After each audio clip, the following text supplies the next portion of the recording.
वो बुर्के वाली। आज भी उस घटना के लगभग 30 सालों बाद भी किसी भी बुर्के वाली औरत को देखकर मेरा दिल पश्चाताप की भीषण आग में जलने लगता है। वर्षों पहले मेरे द्वारा न लिया गया एक फैसला कब तक मेरे दिल को सताएगा? क्या मैंने दिल का फैसला दिमाग से लिया था? तो दिमाग की गलती के लिए दिल कब तक ये दर्द सहेगा? गलती तो दिल की ही कही जाएगी, क्योंकि वो कमजोर पड़ गया था। वो सही समय पर सही फैसला नहीं ले सका। आज से लगभग 30 साल पहले मेरी पढ़ाई पूरी होने के बाद मुझे एक बहुत अच्छी कंपनी में मुंबई में नौकरी मिली थी। मुंबई माया नगरी, पर ये माया नगरी मुझे नहीं भरमा पाएगी, ऐसा मुझे विश्वास था।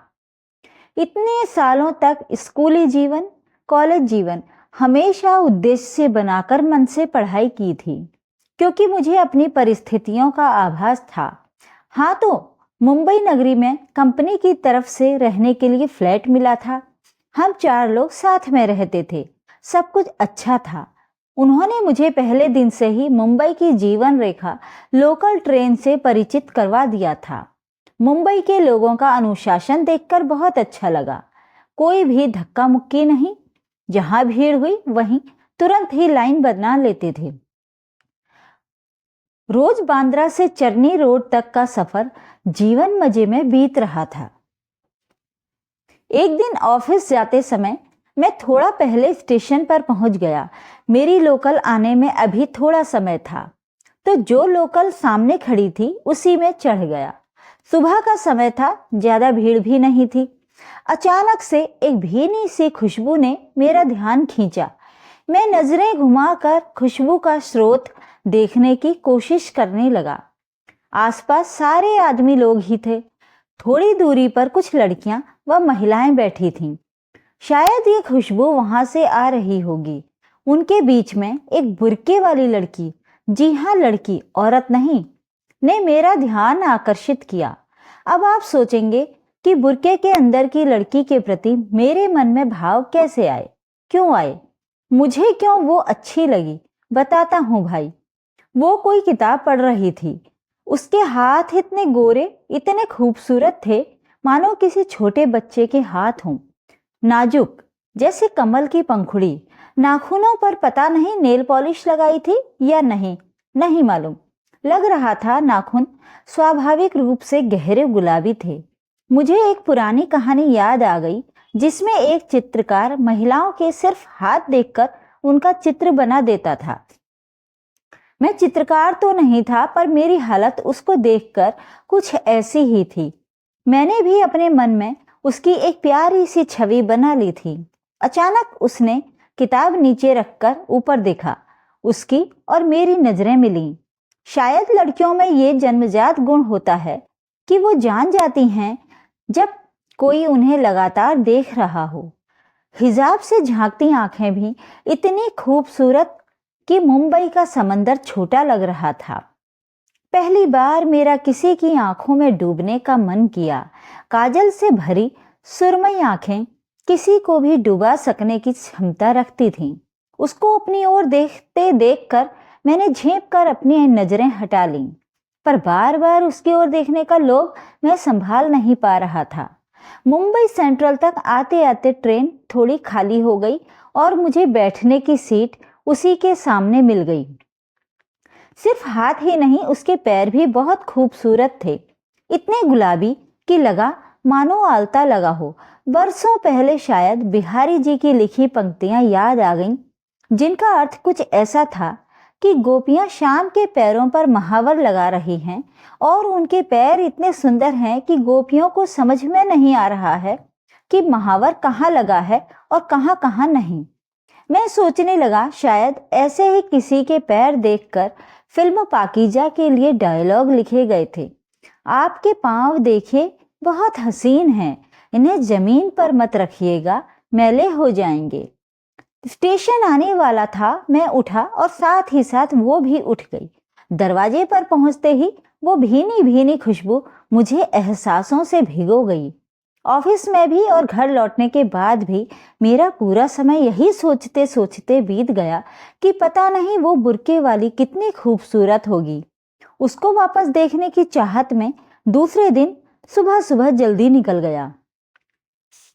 अब मैंने उसी सुबह उसी ट्रेन से जाना शुरू कर दिया। वो रोज ट्रेन में मिलती, हम दोनों साथ ही स्टेशन पर उतरते, स्टेशन पार करके बाहर जाते। वो टैक्सी कर लेती, मैं पैदल ही निकल जाता। कभी कुछ कहने की हिम्मत ही नहीं हुई। ये कैसी कशिश थी? क्या ये प्यार था? बिना देखे बिना जाने वाला।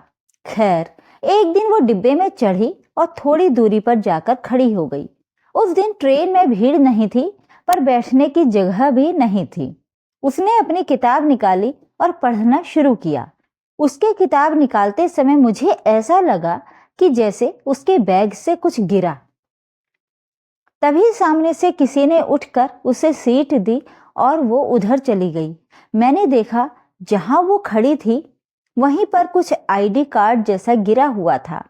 मैंने धीरे से जाकर उसे उठा लिया। फोटो तो क्लियर नहीं थी, पर नाम, अरे नाम और सरनेम तो हिंदू हैं, फिर बुर्का क्यों पहनती है?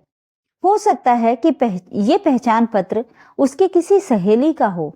फिर मैंने आगे बढ़कर उसे उसका पहचान पत्र वापस किया तो उसने हल्के से गर्दन को हिलाकर सर झुकाकर धन्यवाद किया।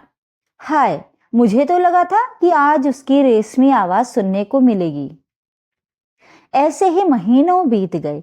मैं रोज उसे देखकर प्यार से मुस्कुराता, सोचता कभी तो प्रतिक्रिया करेगी। बहुत हुआ तो ना बोल देगी। मैं तड़पता कि कैसे मैं अपनी भावनाएं उसको बताऊं। फिर एक दिन रोज की तरह हम साथ साथ ट्रेन से उतरे, साथ साथ चलते हुए स्टेशन पार किया। स्टेशन के गेट पर पहुंचकर वो रुकी। उसने मेरी आंखों में आंखें डाल कर देखा, मानो कुछ पूछ रही हो। मैं भी उसी समय अपने दिल की बात उससे कह देना चाहता था, पर मैं कुछ बोल पाऊं उससे पहले ही उसने अपना हिजाब उठा दिया। हिजाब के उठते ही मेरी तो चीख ही निकल गई और वो तेज कदमों से चलते हुए पार्किंग की जगह पार करके टैक्सी करके चली गई। ये क्या था? क्या हुआ है उसके चेहरे पर? क्या वो जल गई थी? क्या उसे दहेज के लिए जलाया गया था? नहीं नहीं, ऐसा सुना है कि जलाने में, अपने आप को बचाने के चक्कर में हाथ सबसे ज्यादा जलते हैं, पर उसके हाथ तो बहुत खूबसूरत हैं। फिर ये क्या था? क्या ये एसिड अटैक था?